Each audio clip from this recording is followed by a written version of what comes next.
നമസ്കാരം, എൻ്റെ പേര് അമ്പിളി. എല്ലാവർക്കും ലേൺ വിത്ത് അമ്പിളി എന്ന ക്ലാസ്സിലേക്ക് വീണ്ടും സ്വാഗതം.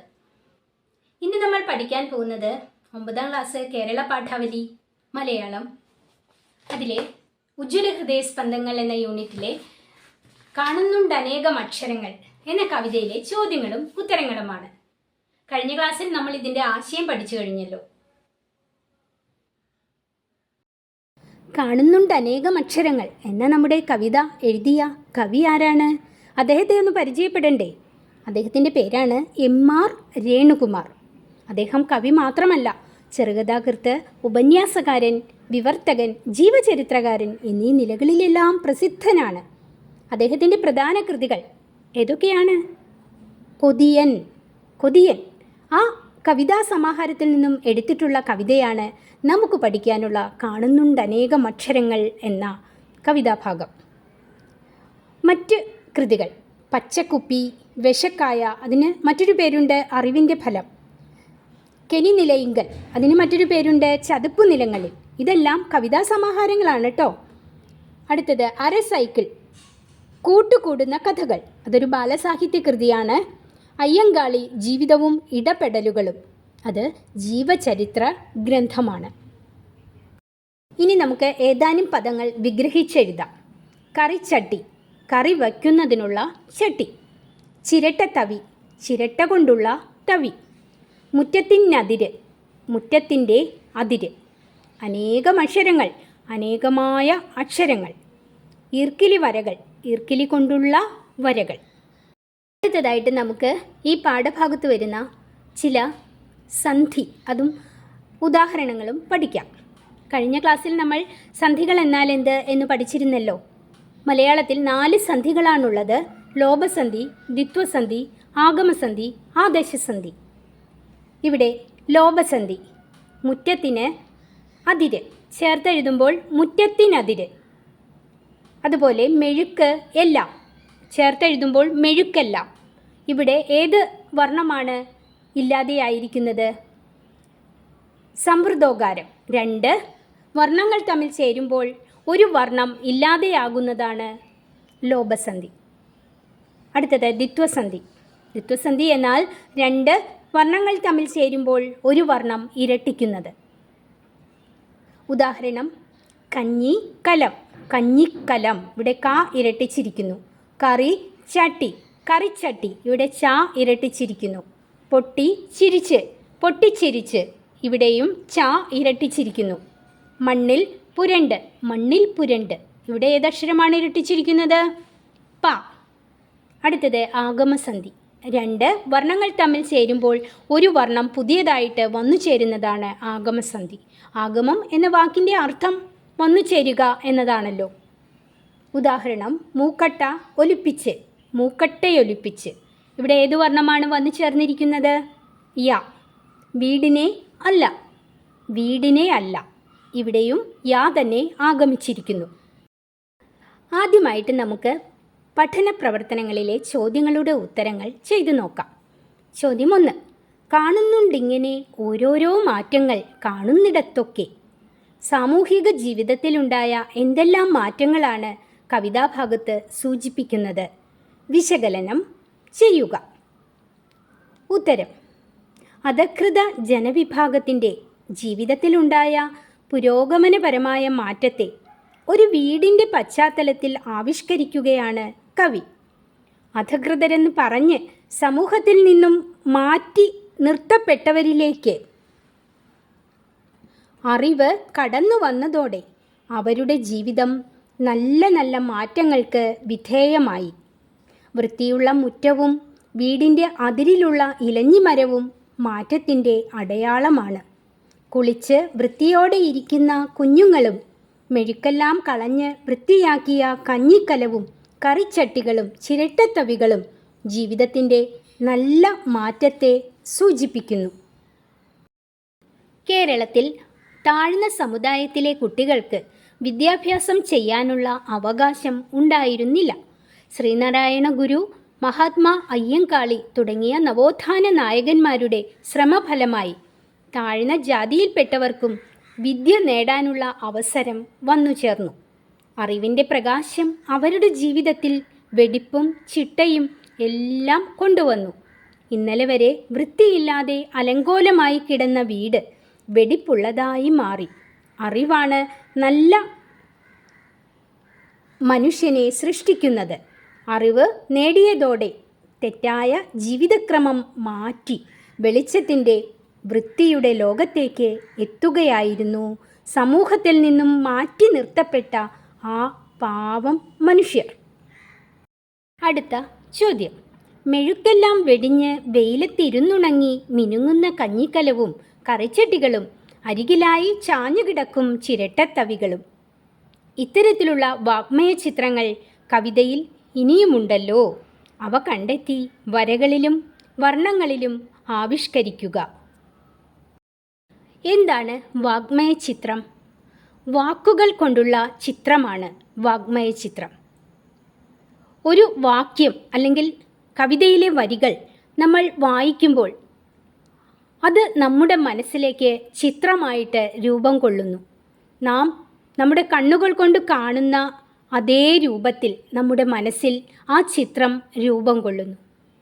പല കവിതകളിലും അതുപോലെ കഥകളിലും എല്ലാം ഇത്തരത്തിലുള്ള വാക്കുകൾ കൊണ്ടുള്ള വർണ്ണന ധാരാളമായിട്ട് നമുക്ക് കാണാൻ സാധിക്കുന്നതാണ്. ഇവിടെ അത്തരത്തിലുള്ള വാഗ്മയ ചിത്രങ്ങൾ കണ്ടെത്തി വരയ്ക്കാനും വർണ്ണങ്ങൾ കൊടുക്കാനുമാണ് ആവശ്യപ്പെട്ടിരിക്കുന്നത്. ഞാനിവിടെ ആ വരികൾ മാത്രമാണ് നിങ്ങൾക്ക് നൽകുന്നത്.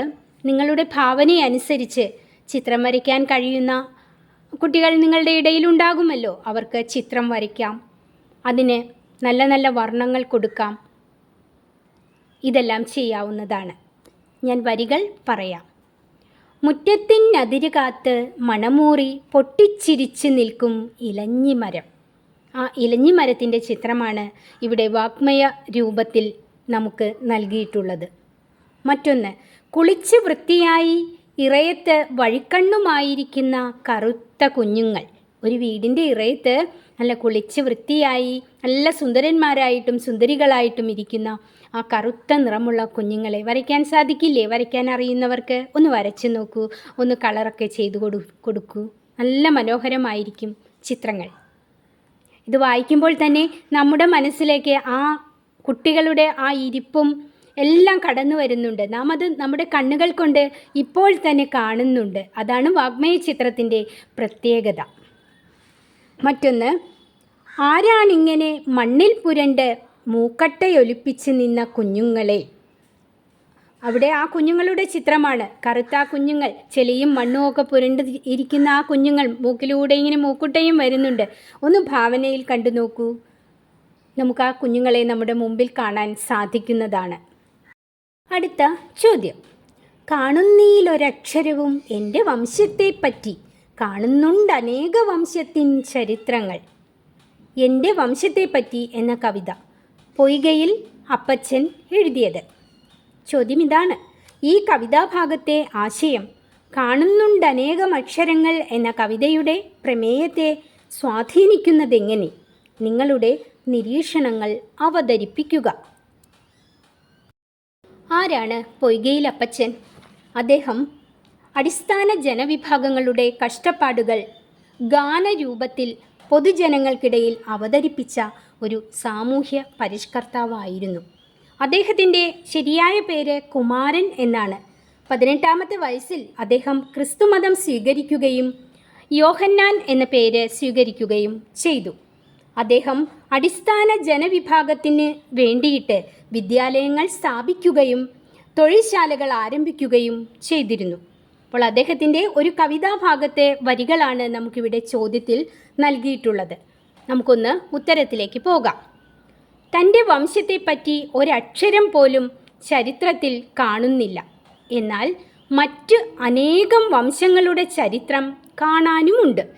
പൊയ്കയിൽ അപ്പച്ചൻ എൻ്റെ വംശത്തെപ്പറ്റി എന്ന കവിതയിലൂടെ പങ്കുവയ്ക്കുന്നത് ഇതാണ്. തൻ്റെ വംശത്തെപ്പറ്റി ചരിത്രത്തിൽ എഴുതി വയ്ക്കാൻ ആരുമില്ലാതെ പോയല്ലോ എന്നോർത്ത് അദ്ദേഹം ദുഃഖിക്കുന്നു. ജാതി വ്യവസ്ഥയുടെ ബന്ധനത്തിൽ കുടുങ്ങിക്കിടന്ന അധകൃത വിഭാഗത്തിന് നവോത്ഥാന പ്രവർത്തനങ്ങളുടെ ഫലമായും വിദ്യാഭ്യാസത്തിലൂടെയും ജീവിതത്തിൽ വലിയ മാറ്റങ്ങളുണ്ടാകുന്നു. കേരള ചരിത്രത്തിൽ അവഗണിക്കപ്പെട്ട് കിടന്നിരുന്ന സമൂഹത്തിൻ്റെ ഉയർത്തെഴുന്നേൽപ്പിൻ്റെ ആരംഭമാണ് കവി വ്യക്തമാക്കുന്നത്. ജന്മിക്കു വേണ്ടി കഠിനാധ്വാനം ചെയ്യാൻ വിധിക്കപ്പെട്ടവരായിരുന്നു അധകൃത സമൂഹം. തലമുറകളായി അവർ ചെയ്തു വന്നിരുന്നതും അതായിരുന്നു. അങ്ങനെയുള്ള സമൂഹം അറിവു നേടി ചരിത്രത്തിൻ്റെ താളുകളിൽ ഇടം നേടുന്നു. പൊയ്കയിൽ അപ്പച്ചൻ തൻ്റെ വംശം പേരെടുത്ത് വലിയവരായി ചരിത്രത്തിൽ ഇടം നേടണമെന്നാഗ്രഹിച്ചു.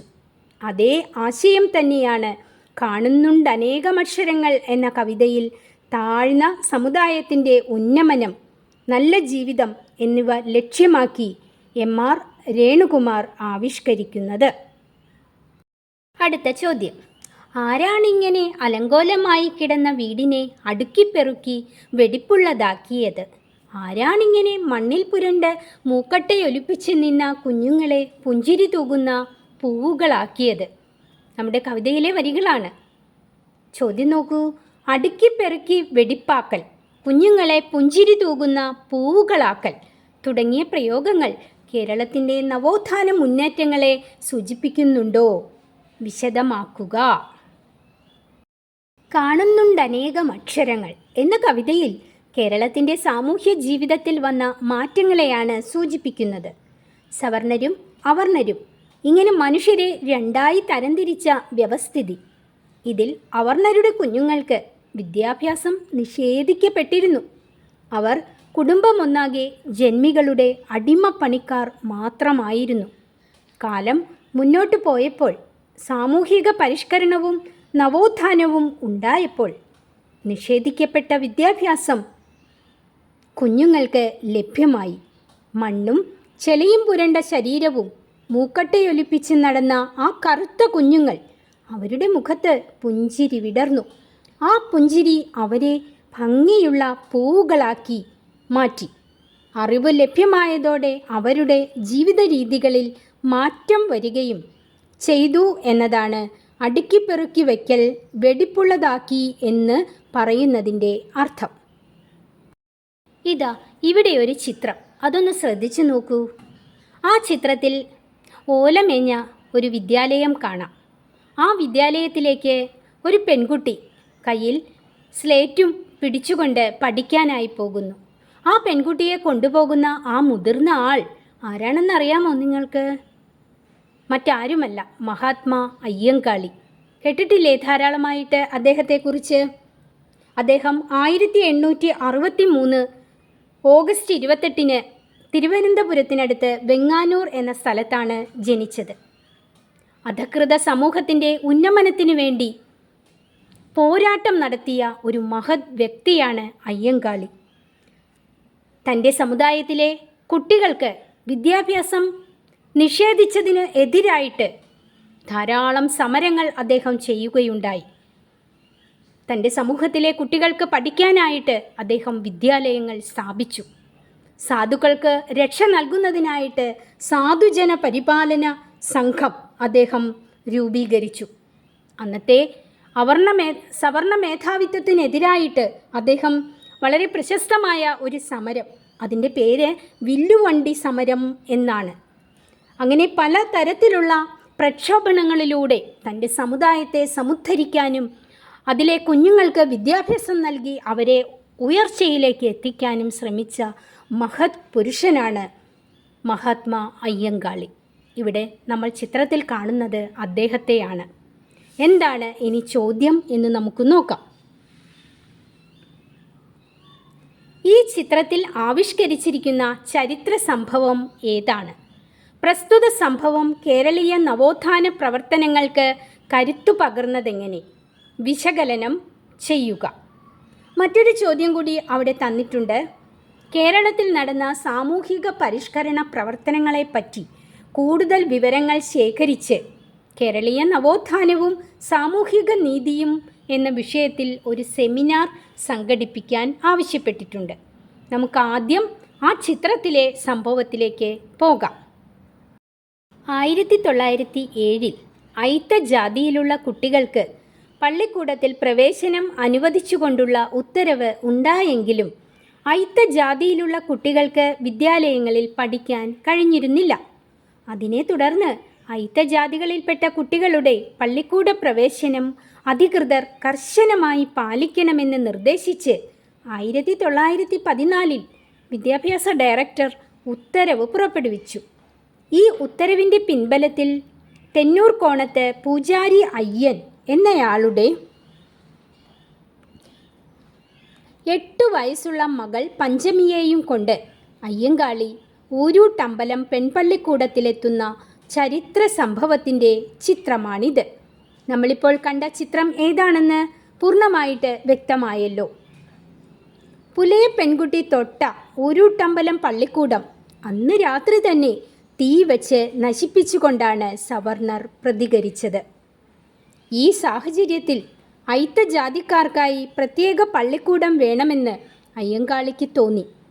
അദ്ദേഹത്തിൻ്റെ ശ്രമഫലമായി 1914 വെങ്ങാനൂർ പുതുവൽ വിളാകത്ത് മലയാളം പള്ളിക്കൂടം അനുവദിച്ച് സർക്കാർ ഉത്തരവുണ്ടായി. എല്ലാവർക്കും വിദ്യാഭ്യാസത്തിനുള്ള അവകാശം ലഭിച്ചതോടെ കേരളം ഇന്നു കാണുന്ന കേരളമായി വളർന്നു. ായിട്ട് സെമിനാറിൻ്റെ വിഷയം അതൊന്ന് നമുക്ക് ചെയ്തു നോക്കാം.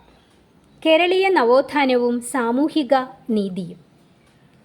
20-ാം നൂറ്റാണ്ടിൻ്റെ തുടക്കത്തിലും 19-ാം നൂറ്റാണ്ടിൻ്റെ അവസാനവുമായി കേരളത്തിലുണ്ടായ സാംസ്കാരികവും മതപരവുമായ പരിഷ്കരണ പ്രവർത്തനങ്ങളെയാണ് കേരളീയ നവോത്ഥാനം എന്നതുകൊണ്ട് അർത്ഥമാക്കുന്നത്.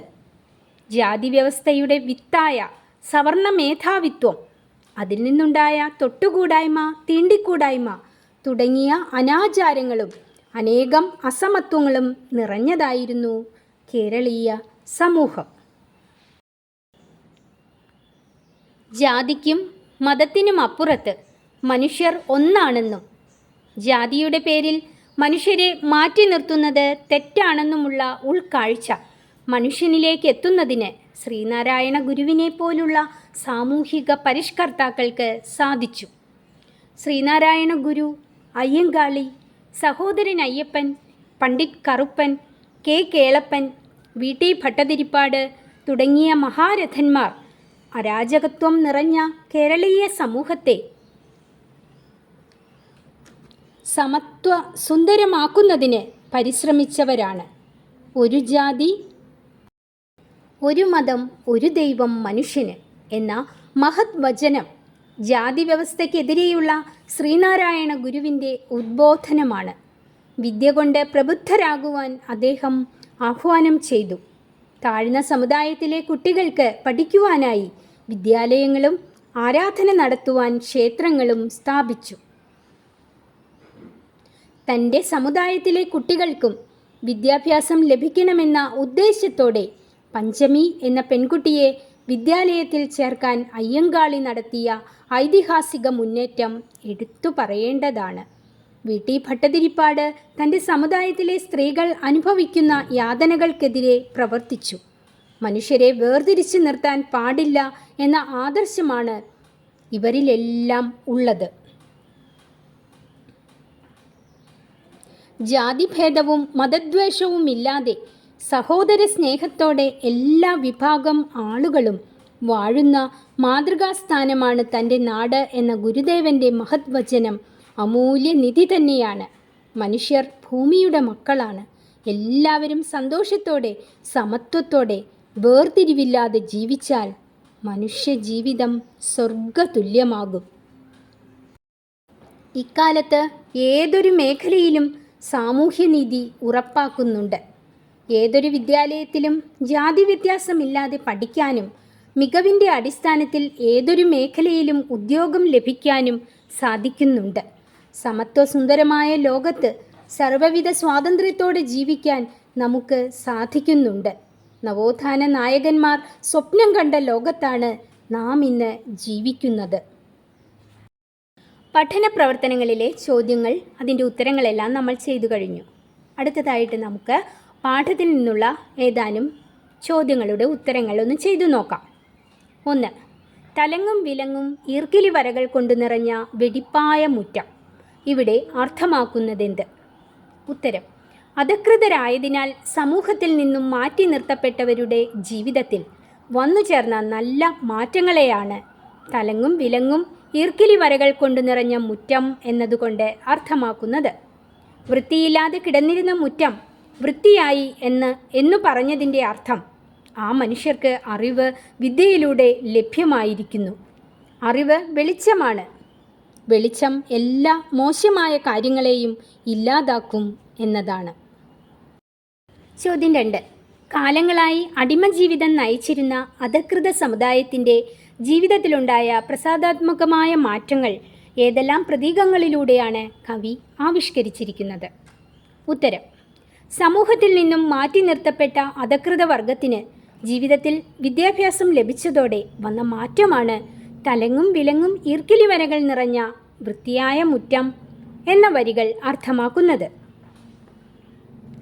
മുറ്റത്തിൻ്റെ അതിരിൽ മണം പരത്തി പൊട്ടിച്ചിരിച്ച് നിൽക്കുന്ന ഇലഞ്ഞിമരവും കുളിച്ച് വൃത്തിയോടെ വീടിൻ്റെ ഇറയത്ത് വഴിക്കണ്ണുമായി നിൽക്കുന്ന കറുത്ത കുഞ്ഞുങ്ങളും അറിവ് ലഭിച്ചതോടെ ജീവിതത്തിൽ വന്ന നല്ല മാറ്റങ്ങളെ സൂചിപ്പിക്കുന്നു. വെയിലത്ത് മെഴുക്കെല്ലാം പോയി ഉണങ്ങിയിരിക്കുന്ന കഞ്ഞിക്കലവും കറിച്ചട്ടിയും ചിരട്ടത്തവികളും ജീവിതത്തിൻ്റെ ദുരിതങ്ങളും യാതനകളും മാറി സന്തോഷം വന്നിരിക്കുന്നു എന്നതിൻ്റെ സൂചനയാണ്. ചോദ്യം 3. മടിശീലയിൽ കൂലി നെല്ലുമായി ചെന്നപ്പോൾ ഈ വരികളിൽ കർഷകരുടെ ജീവിതം പ്രതിഫലിക്കുന്നുണ്ട്. വ്യക്തമാക്കുക. ഉത്തരം: ജന്മിയുടെ വയലിൽ പകലന്തിയോളം കഠിനാധ്വാനം ചെയ്യുക എന്നതാണ് അക്കാലത്തെ കർഷകരുടെ ജീവിതം. വൈകുന്നേരം കൂലിയായി കുറച്ച് നെല്ലാണ് അവന് ലഭിക്കുക. അത് ഉടുത്തിരിക്കുന്ന മുണ്ടിൻ്റെ തുമ്പിൽ കെട്ടിക്കൊണ്ടാണ് വീടുകളിലേക്ക് വരിക. ആ നെല്ല് കുത്തി അരിയാക്കി കഞ്ഞി വെച്ച് കുടിക്കും. ചിലപ്പോൾ വിശപ്പ് മാറുവാനുള്ള നെല്ല് ഉണ്ടാവുകയില്ല. കർഷകൻ്റെ അധ്വാനത്തിൻ്റെ ഫലം വയർ നിറച്ച് കഴിച്ചുറങ്ങുന്ന ജന്മി അരവയറോടെ ഉറങ്ങുന്ന പാവം കർഷകനെ ഓർക്കുക പോലും ഉണ്ടാകില്ല. കർഷകരുടെ ജീവിതത്തിൻ്റെ ദയനീയമായ അവസ്ഥ ഈ വരികളിൽ ദർശിക്കാവുന്നതാണ്. ചോദ്യം 4. ആരാണിങ്ങനെ മണ്ണിൽ പുരണ്ട് മൂക്കൊട്ടയൊലിപ്പിച്ച് നിന്ന കുഞ്ഞുങ്ങളെ പുഞ്ചിരി തൂകുന്ന പൂവുകളാക്കിയത്? ഈ വരികളുടെ പൊരുളെന്ത്? ഉത്തരം: സമൂഹത്തിൽ നിന്നും മാറ്റി നിർത്തപ്പെട്ട അടിസ്ഥാന വർഗക്കാരുടെ കുഞ്ഞുങ്ങൾക്ക് വിദ്യാഭ്യാസം നിഷേധിക്കപ്പെട്ടിരുന്നു. സാമൂഹിക പരിവർത്തനങ്ങൾ ഏതൊരു വിഭാഗത്തിലെ കുട്ടികൾക്കും വിദ്യാലയത്തിൽ പ്രവേശിക്കാനും പഠിക്കാനുമുള്ള സാഹചര്യം ലഭിച്ചു. ഇന്നലെ വരെ അച്ഛനമ്മമാർ പണിക്ക് പോകുമ്പോൾ അവരുടെ കുഞ്ഞുങ്ങൾ മണ്ണിലും ചെളിയിലും കളിച്ചു നടക്കുകയായിരുന്നു പതിവ്. ശരീരം മുഴുവൻ ചെളിയും മൂക്കട്ടയും ഒലിപ്പിച്ച് നടന്ന കുഞ്ഞുങ്ങൾ കുളിച്ച് വൃത്തിയായി സ്കൂളിൽ പോകുന്നു. അവരുടെ മുഖത്തെ പുഞ്ചിരി അവരെ ഭംഗിയുള്ള പൂവുകളാക്കിയിരിക്കുന്നു. കാണുന്നുണ്ട് അനേകം അക്ഷരങ്ങൾ എന്ന കവിതയിലെ ചോദ്യങ്ങളും ഉത്തരങ്ങളും എല്ലാം തന്നു കഴിഞ്ഞു. ഇനി നമുക്ക് നമ്മുടെ അടുത്ത പാഠവുമായിട്ട് വരാം. അതുവരെ എല്ലാവർക്കും നന്ദി, നമസ്കാരം.